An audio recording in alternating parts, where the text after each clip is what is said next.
Olá a todas e a todos, sejam bem-vindos a este podcast Homem que é Homem, e hoje vamos falar sobre o estigma em relação ao HIV, mas também a questão dos cuidados, a questão da prevenção, que sabemos que HIV e SIDA é uma pandemia já e está a preocupar não só o país, né? Por isso acaba sendo uma pandemia, porque preocupa também o mundo. E como é que nós estamos em relação a este assunto?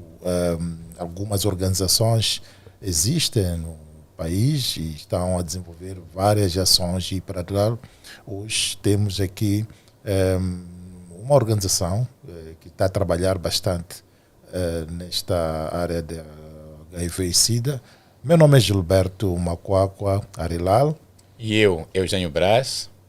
Então, juntos vamos conduzir esta conversa e damos desde já, boas-vindas a Karina do Lobo, ela que é, digamos que trabalha na AIDS Healthcare Foundation. Tanto que esta organização americana, ela vai nos falar um bocadinho mais sobre o que é esta organização e o que é que está fazendo e como é que nós também podemos, naturalmente, nos beneficiar daquilo que são, digamos, os conteúdos de educação, de informação, de comunicação que esta organização tem estado a produzir. E conhecer um pouquinho mais também sobre o trabalho que elas fazem, os seus desafios e as experiências. Boas-vindas, Karina Obrigada. do Lobo. Começaríamos por traçar, digamos que o quadro, né, do HIV, como é que é visto esta questão do HIV a nível da sua organização, da AIDS Healthcare Foundation. Talvez começar por falar um pouco sobre o que é a AIDS Healthcare Foundation. É um termo em inglês, não é? Mas traduzido literalmente para o HIV. É Fundação para os Cuidados do Programa da HIV ou Fundação para os Cuidados... como é que posso dizer? Para os cuidados e tratamento do HIV, principalmente, é o que estamos a tratar. Então, neste sentido, esta organização internacional americana, não falando só dos seus históricos, que foi fundada em 1987, sim, mas está em Moçambique desde finais de 2017, então tem um programa de HIV que procura mesmo trabalhar por o paciente como no centro, em que o slogan é principalmente testar e tratar, ou seja, sabemos que quando nós olhamos para a questão do tratamento, está relacionada com a prevenção, ou seja, o teste do HIV é também uma forma de prevenção, é algo que nós sempre temos que saber qual é o nosso serostado. E a partir do momento que este serostado é positivo, nós chamamos de pessoas vivendo com HIV não seropositivo, temos que ter também os termos corretos. Quando nós falamos, por exemplo, de trabalho de sexo, hoje em dia já estamos a adotar essas expressões, então convém chamar de pessoas vivendo com HIV. E humaniza também. E humaniza, e também temos que olhar que todas e todos, de alguma forma, somos afetados e infectados pelo HIV. Então, não vamos olhar assim para as estatísticas. Então, as pessoas assim que sabem o seu estado devem iniciar imediatamente o tratamento. E também temos também um outro aspecto que tem que se falar, que está ligado à discriminação e estigma, que é a questão do abandono. Então, a nível da HF, nós temos uma psicóloga, que é uma pessoa de ligação, um oficial de ligação que procura fazer com que, e temos conselheiros que também tentam procurar fazer com que haja essa ligação paciente-unidade sanitária e que as pessoas não abandonem o tratamento. Mas caso abandone, procura-se ao máximo fazer que elas voltem ao tratamento, que é aquilo que a organização denomina de back in care, que é voltar ao tratamento.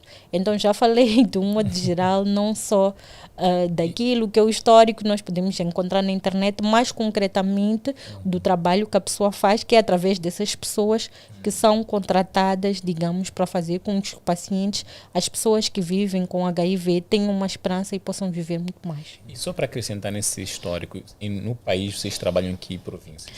Neste momento, a AIDS Healthcare Foundation, desde 2022, Maputo Cidade e Maputo Província, estamos em 3 unidades sanitárias, significa que 8 a nível da cidade de Maputo e 5 a nível de Maputo província. Então existe uma coordenadora das unidades sanitárias que coordena o programa a nível das unidades sanitárias de Maputo província, e também tem um gestor clínico. As outras províncias são Nampula e Zambésia.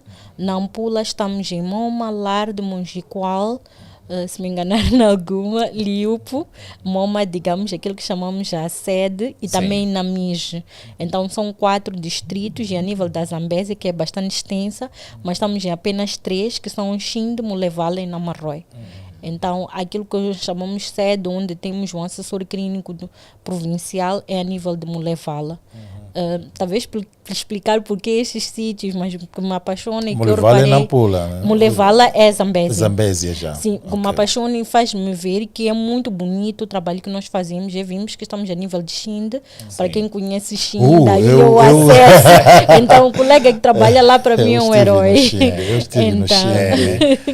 Então, é o fim do mundo, de certa forma. É onde se cruza o rio Zambésia. Sim, nós vemos fotos e o Oceano Índico. Né? Eu estive lá uma vez. Só para chegar lá, então, desafio muito significa que nós conseguimos parabéns, e estamos lá através dos nossos colegas que fazem esse trabalho brilhante, com o apoio do governo. Naturalmente, trabalhamos com as unidades sanitárias do governo. E como é que se chega, porque bom, as pessoas vivendo com HIV, hoje sabemos que os números não são... digamos, são elevados, né? Temos cada vez mais pessoas que se infectam. E como é que a HF chega a estas pessoas?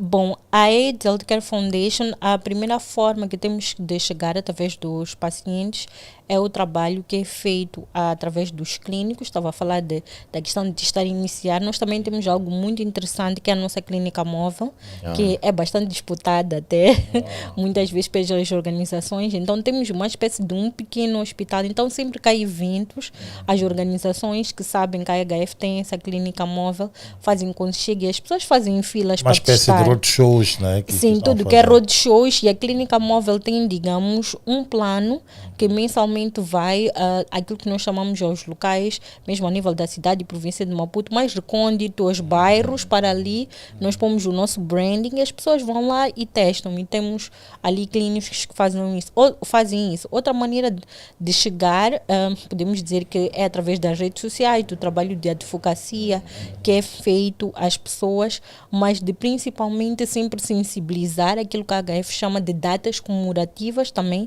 Temos o Dia Internacional do Preservativo, que é 13 de fevereiro, podemos dizer que é a HF que é a autora desse dia. Fizemos o primeiro festival do preservativo este ano em Climane. Temos o 24 de março, que é o dia da tuberculose. Fizemos um webinar dia 26 de março. Vamos ter agora o dia da gestão e higiene menstrual. E temos naturalmente o grande dia para nós, que é 1 de dezembro. Talvez explicar porque que a HF, por exemplo, tem essas camisetas pretas. Estas camisetas pretas. Interessante, já ia perguntando, né? Estas camisetas pretas representam o luto pelas pessoas que pereceram, foram vivendo pela morte. Então, a HF, em todos os nossos eventos comemorativos, tirando o dia da gestão e higiene menstrual, por exemplo, temos que usar estas camisetas pretas. Então, é uma forma também da advocacia de mostrar e dizer que não esquecemos quem já faleceu. Portanto, através dessas clínicas móveis, as pessoas têm acesso ao teste. Tenda, têm acesso ao teste. Para testar, ou já vem, pronto, a pessoa já fez o teste antes, já vem para dizer que, bom, eu sou uma das pessoas... Porque tem a componente de cuidado. Como é que ali é a ênfase? Sim. O teste, mas e o cuidado? Depende, mas normalmente existe quem, por exemplo, testa sabendo que é positivo, mas a pessoa pode chegar sendo positiva e vai iniciar o tratamento. Aí chamamos clínico, que é o TMG, o técnico ou técnica de medicina geral, encaminha para unidades sanitárias, onde essa pessoa depois pode iniciar ou continuar o tratamento. O que acontece muitas vezes, é uma realidade, porque é essa parte que nós estamos a falar do dito estigma e discriminação, é que se eu tenho HIV, por exemplo, não vou querer que o Brás saiba porque ele é meu vizinho. Então, onde cada pessoa depois vai fazer esse encaminhamento, vai continuar esse tratamento, mas é um autoestigma primeiro, que começa por nós, mas depois também da própria sociedade, mas temos pessoas bastante capacitadas que tratam também a nível das farmácias, onde atendem o paciente, que eles têm, por exemplo, todo esse cuidado das pessoas não se sentirem discriminadas. É muito interessante essa questão do estigma que ainda permanece, mas hoje viver com HIV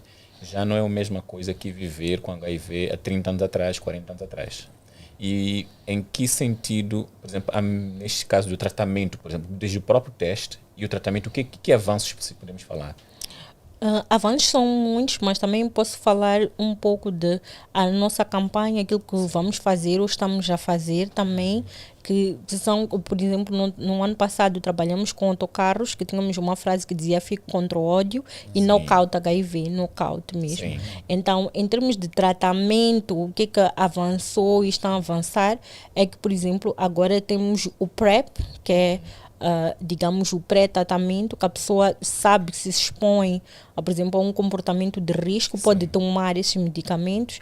Temos o tratamento antirretroviral, não sou médica, não posso falar disso. Temos o autoteste, muitas coisas muito boas. E também falar também do governo, o trabalho que o governo está fazendo, o Ministério da Saúde em particular, a nível de comunicação. Hoje, por exemplo, acabo de vir, participei num evento de comunicação em que estiveram lá influencers, pessoas de diferentes áreas, porque agora já com os TikToks aqui, muita da nossa camada jovem, muitas moçambicanas e moçambicanos estão lá. Então falava-se daqueles princípios básicos do HIV, das estatísticas, daquelas ditas fake news, do facto de nós sempre temos que nos referir às pessoas como pessoas vivendo com HIV, dos erros, dos does and don'ts que muitas vezes nós temos que fazer como pessoas que se comunicam, e esse cuidado específico tem que se ter com a vida das pessoas, porque não podemos expor as pessoas na mídia dizendo que fulano ou fulana tem esta ou aquela doença.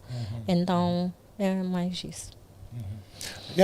Interessante, né? Interessante, porque eu digo isso porque o estigma, em parte, ele era resultante justamente das mudanças que aconteciam primeiramente no corpo da pessoa, então era quase que visível. Por outro lado, era a questão da desinformação sobre a própria doença, não é? Havia muita desinformação, que até alguns pensávamos que pelo toque transmite, pela saliva, abraço, beijo, etc. Então, quer dizer que eu acho que houve avanços na informação, avanços no tratamento, porque é possível, há 30 anos já era possível viver com HIV, mas o tratamento era extremamente muito pesado. E hoje, eu acho que os fármacos, neste caso, não somos especialistas aqui em saúde, medicina, mas já conhecemos muitas pessoas que vivem com HIV, mas percebemos que até o houve uma mudança nos próprios tratamentos, nos antirretrovirais, mas um aspecto que eu quero destacar, que também falou-se nesse encontro de comunicação, existe uma palavra-chave que é dizer igual aí, que de indetetável igual a intransmissível, mas isso não quer dizer que a pessoa não tem HIV. Então, essa mensagem que temos que passar, que estamos a falar da carga viral. Quando é que chega a indetetável? Do que eu entendo, quando chega indetetável, ou seja, se a nossa carga viral é alta, não é bom. Mas se a nossa carga viral é baixa, é bom. Por que se fala? A partir do momento, nós temos que olhar primeiro para a asserção, pensarmos em HIV, o que significa? O imunodeficiência vírus é um vírus, é o vírus de deficiência humana. Primeiro temos o vírus, depois temos a SIDA, que é o síndrome de imunodeficiência adquirida. Exatamente. Nesse sentido, quando falamos de síndrome, já estamos na doença. Então, quando a pessoa tem um vírus, normalmente não se sente mal, por exemplo, e acha que está bem, às vezes não adere ao tratamento porque não tem nenhum problema físico, é aquilo que dizemos das borbulhas. Então, as pessoas vão passando da primeira linha, por exemplo, do tratamento para a segunda e para a terceira linha. Então, isso vai evoluindo. Então, o que se quer é que a doença não evolua, ou seja, a pessoa não passe do vírus para a doença. E se a pessoa estiver indetetável, com essa carga viral baixa, tem os níveis CD4, se estiver a falar algo que não... Não, mas isso faz parte. Mas estou a falar daquilo que eu entendi. Prefiro falar nessa perspectiva, que me Exato. perdoem se vier a meter lá Não. A questão aqui é que Então, temos o CD4, temos todos esses exatamente. anticorpos, Isso. temos tanto, eu, às vezes Então, gosto de sim. dizer assim, ok, Exato. no nosso organismo é tipo um país. Exatamente. E o país precisa de um sistema de defesa. Tem que estar Sim. forte. Tem que ter militares. Exato. Então, os Exato. militares são os tais, Anticorpos. anticorpos Sistema do imunológico. sistema Exato. imunológico. Só que quando estes militares Exato. são invadidos Exato. pelo inimigo, Exato. eles enfraquecem, sofrem Exato. baixas. O que vai acontecer é que o país é tomado. Sim, Exatamente. fica vulnerável. E aí a onde estamos qualquer na outra- fase do SIDA Isso. já. Exatamente. E esse é um processo também que às vezes exato. leva um tempo. Sim, talvez falar também no trabalho que nós fazíamos, por isso que eu estava a falar, a partir do momento que a pessoa sabe a doença, normalmente qualquer pessoa dita saudável sabe que deve comer Sim. bem, ter as Isso. ditas refeições por dia. Mas um dos programas, um dos trabalhos que se faz também, porque sabemos que existe muita pobreza, especialmente também no nosso Exato. país, é a questão do Food for Health, que é uma campanha, posso dar um exemplo do Centro de Saúde de Moalase, que foram os próprios funcionários que fizeram uma horta. Nós fizemos um e-blast, que é uma notícia, dita notícia relâmpago sobre isso, em que os pacientes que não aderiam ao tratamento por causa dessa dificuldade na alimentação já estão por causa da horta. Então, é muito esse trabalho humanitário que as Sim. pessoas fazem, às vezes, do seu próprio bolso, porque queremos o bem-estar no final do dia da pessoa. É um trabalho Então, muito a bonito, conjugação, mas difícil. a conjugação do Exato. tratamento, Exato. tanto desses fármacos, mais Exato. uma qualidade de Exatamente. alimentos, isso Exato. ajuda com que Exatamente. tenhamos, Uma chegamos vida a esse nível Exato. de indetetável. Né? Mas o Sim, tratamento tem que ser respeito. regular. Né? Sim, o tratamento tem que ser regular. Quando nós olhamos para as doenças crônicas, o HIV é uma doença crônica. Por que nós não podemos e devemos olhar o HIV? Como quem tem tensão alta, até onde eu Sim. sei, tem que tomar os medicamentos todos os dias. O mesmo acontece com o paciente ou cliente da HIV. Mas nós também temos que olhar para aquele outro nosso aspecto. Quando olhamos para HIV, aquele estigma, discriminação, a ideia de que a pessoa se apanhou a doença, porque, por exemplo, é promíscuo, ou tem algum Sim. comportamento de De risco risco. que nos levou aí. Mas há crianças que, por exemplo, já nascem com HIV. Há Aliás, mulheres que apanharam...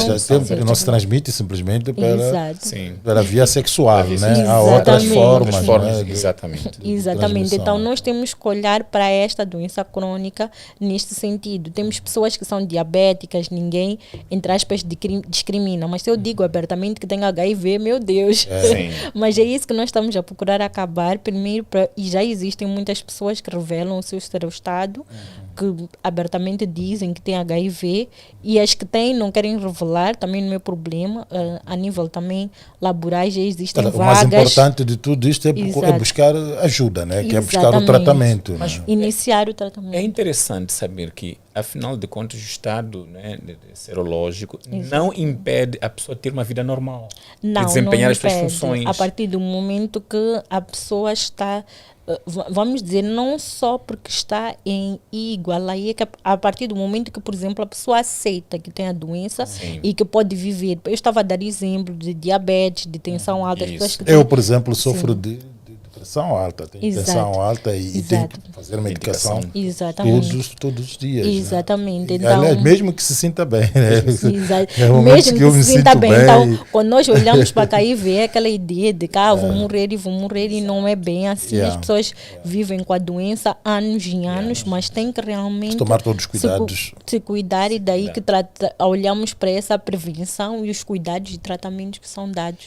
Agora, uma questão com a HF, quais, no vosso trabalho, em que é que vocês percebem um grande impacto positivo, de sucesso, alguma coisa que vocês podem transmitir e compartilhar com as outras instituições? Bom, ou tem com que ter o público?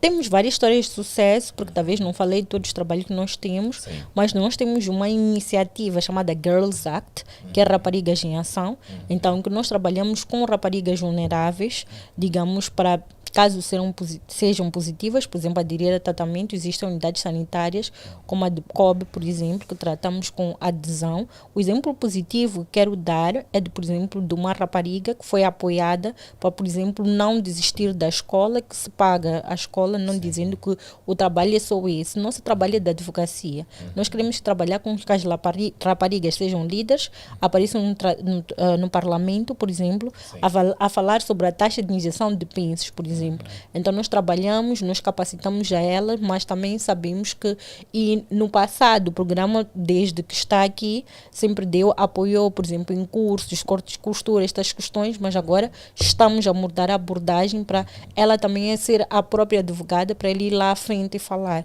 Então os sucessos estão muitos, não podia falar desses anos aqui só dos pacientes, as pessoas que superaram, que nós temos, por exemplo, vídeos que fizemos no dia 1 de dezembro de pessoas que trabalham conosco, que se assumem como seropositivas e que estão há muitos anos. Este é o primeiro grande sucesso que eu aprendi, que a pessoa poder acordar e levantar todos os dias é o primeiro sucesso. Parabéns. Com certeza. Agora, falou daqui das raparigas. Né? Exato. E o que acontece com os rapazes? Não se preocupe, os rapazes estão acautelados, porque tem o Young People Program. Eu só falei das raparigas que lá puxei a brasa para a minha sardinha, mas não é. Existem os dois lados, tanto que nesse Young People Program trabalhamos, digamos, com a nível das unidades sanitárias, por exemplo, é com o SAS, que já existe, bem conhecido, não preciso dizer a sigla, e também nas escolas com os cantinhos de jovens. Então nós olhamos sim para esta questão das masculinidades, os rapazes. A primeira live que nós fizemos no ano passado, dia da rapariga, tínhamos um rapaz e uma rapariga, em que ele estava a falar do comportamento, dos riscos que os rapazes se envolvem, a falar muito abertamente e sinceramente que acabam tendo uma listinha por causa dessa questão de competitividade e dizer que eu já dormi com esta e aquela. E a menina também trazia o ponto de vista das raparigas. Estávamos a falar dos comportamentos de risco por causa de estarmos numa sociedade consumista que leva a menina a vender o corpo por um iPhone. Temos que dizer as coisas como são, que acontece, que é uma realidade que pode acometer a qualquer pessoa, às vezes, independentemente da realidade social. Nós estamos a falar só de quem, digamos, agora, há uma preocupação que, apesar de todo esse trabalho que tem sido feito, nós vimos notícias recentemente nos jornais da praça a falarem de que há uma preocupação pelo nível crescente de infecções. E entre os jovens, entre os jovens, a população jovem, exatamente. O trabalho que nós fazemos e queremos fazer, por exemplo, um grupo focais de jovens para entender porque que isso acontece. Quando nós falamos do Dia Internacional do Preservativo, estamos a falar e fizemos o primeiro festival do preservativo em Climane, estamos a dizer que o uso consistente do preservativo é um método que nos previne das doenças e vamos chamar das gravidez indesejadas. Exato. Mas nós temos um contexto familiar e cultural que o uso do preservativo existem também, que falava só hoje nesse encontro dos grupos, que são, usa essa expressão jovem, with us, então nós somos o pró-uso do preservativo e dizemos com isso, dizia-se também nesse encontro, do facto de colocar-se um preservativo em cima da mesa, não está a incentivar ninguém a iniciar a vida sexual, está-se a querer que as pessoas sim se cuidam, se protejam. Então, e falando nessa questão do preservativo, ainda voltamos, porque nós também, quer dizer, como programa, nós somos muito pró a ideia das masculinidades positivas. De trazer o homem, trazer o rapaz também no centro, né, como parte da solução desses problemas. E olhando especificamente para o preservativo, uma vez mais, é que na relação entre homem e mulher, rapaz e rapariga, quem tem poder para tomar uma decisão em relação ao uso ou não do preservativo é o homem, ou é o rapaz. Como é que vocês encaram esta questão? Talvez olhar, respondendo a sua pergunta, não vou dizer que existem dois tipos de preservativo, mas o mais comum e mais usado que nós temos é o masculino, mas também existe o feminino. Sim. E percebi hoje também que é também bastante usado pelas trabalhadoras de sexo, porque há organizações, não vou mencionar os nomes, que fazem trabalho também para incentivar nisso. A nível da HF, trabalhamos, digamos, com os dois tipos de preservativo, naturalmente, mas a questão de olharmos para o preservativo masculino, naturalmente, porque a instituição tem preservativo masculino, um que se chama Icon, que é dourado, e outro que é o Love. Então, nós neste momento ainda não estamos a importá-lo para cá, mas temos exemplares do preservativo, porque nós trabalhamos com o Conselho Provincial e o Conselho Nacional de Combate ao SIDA, em que eles dão-nos os preservativos e nós vamos distribuir. E nesta questão de olhar para este homem como alguém, ou esse rapaz que é a pessoa que decide, né? Toma decisão, como é que a gente faz aqui? Porque sabemos que, por exemplo, o processo de consciencialização das mulheres é diferente, não é? Por conta também das dinâmicas mas sociais. O grande problema é justamente o modelo patriarcado. Que define que o homem ele toma decisão, até na questão da intimidade, né? Que o homem acaba sendo aquele que influencia, domina as ditas masculinidades tóxicas. E quando olhamos para a masculinidade, a questão da poligamia, olhamos para os homens vistos como os tais, viris, que às vezes até são ridicularizados por outros homens, também se negam uma determinada mulher. Eu estou em grupos do WhatsApp em que há muito essa polêmica do tipo, se a mulher é dita boa, não se pode negar, mesmo que a pessoa seja casada. Então, são muitas questões que essa violência psicológica... Minha questão exatamente é que a HF está trabalhando nesta perspectiva da desconstrução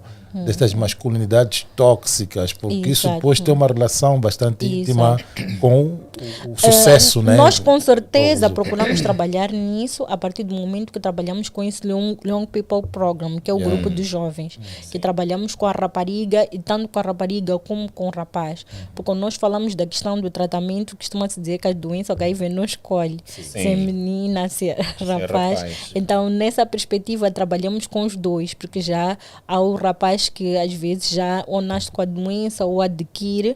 Então trabalhamos sim para essa mudança de comportamento, com certeza, e poderem influenciar. Porque tem uma questão que nós vimos, já até fizemos alguns vídeos anteriormente, que vimos que até acesso ao SAGE, ao serviço de saúde, os rapazes têm dificuldade de poder buscar ajuda. Eles geralmente são as meninas e as raparigas e as mulheres que são as que mais buscam serviço. Entretanto, quem dissemina mais, quer dizer, que tem muitas parceiras, que costumam ser os homens por causa justamente das masculinidades tóxicas. Então, acho que há um trabalho muito grande a ser feito nessa componente. Acho que é um trabalho que já a ser feito e está a ser feito. Talvez possa falar de experiências anteriores minhas de trabalho.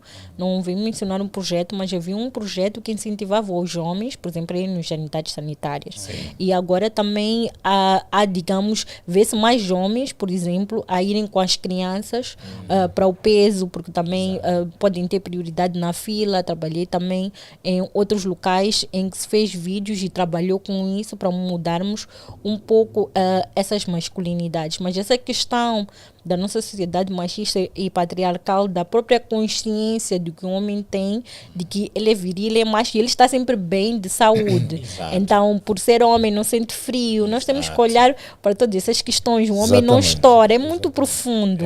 É muito mais do que vermos isso, digamos, como algo tão subtil, ou só não vai, ou só vai quando parte uma perna, ou quando realmente já está mal. E principalmente no contexto da HIV, vai muitas vezes quando já tem que estar na segunda ou terceira linha. Exatamente, porque há a questão da aceitação, por isso que trabalhamos muito com essa parte psicológica de a pessoa aceitar. Valores e crenças de que, na verdade, ele está suscetível, será considerado de que não é um caso de morte. Não Exatamente. Isso que acho que é muito importante, porque nós vemos casos... as pessoas têm dificuldade de fazer o teste ou de ir ao teste, porque têm medo de confrontar-se com a sua condição. Exato. Então, dali pensam de que, pronto, uma vez testando o resultado sendo positivo, é sentença de morte.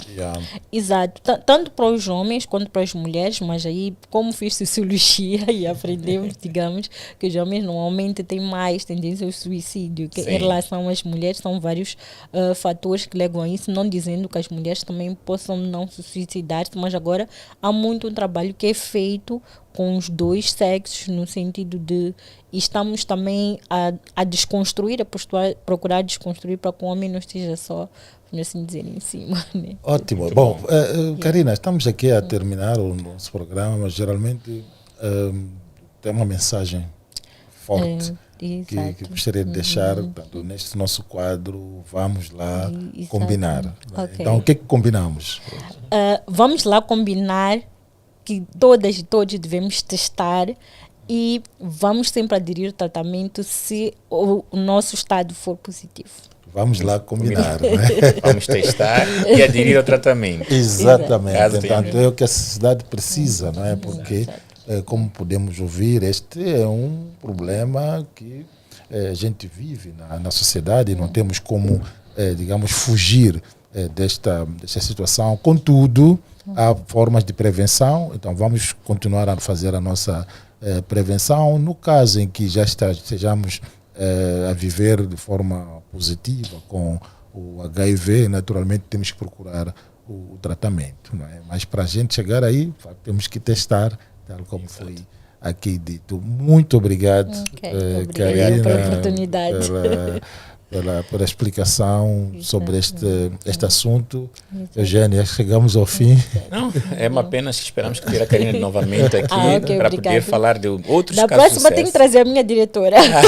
Bom, estamos à espera. Será bem-vinda, né? O convite está estendido. Ok, obrigada. Exatamente. Para nós será sempre um prazer. Aliás, é um prazer para sempre conversarmos com as pessoas, com diferentes instituições, até com indivíduos que tenham interesse em trazer algum tema para esta conversa. Foi um prazer. Até a próxima. Obrigado pela audiência.